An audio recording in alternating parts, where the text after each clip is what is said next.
మాజీ సీఎం జగన్కు ప్రజలే ప్రతిపక్ష హోదా ఇవ్వకుండా పక్కన పెట్టారు. రాజ్యాంగాన్ని తేలికగా మార్చి నేనెక్కడి నుంచి ప్రతిపక్ష హోదా తెచ్చిస్తాను అని స్పీకర్ చింతకాయల అయ్యన్నపాత్రుడు ప్రశ్నించారు.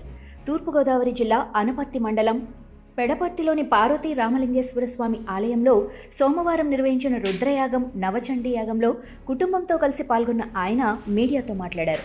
నా 44 ఏళ్ల రాజకీయ జీవితంలో ఇంత దిగజారిన రాజకీయాలు ఎప్పుడూ చూడలేదు. ప్రజలు తిరస్కరించిన పార్టీ 11 సీట్లు గెలిచి ప్రతిపక్ష హోదా అడగటం రాజకీయ హాస్యాస్పదం.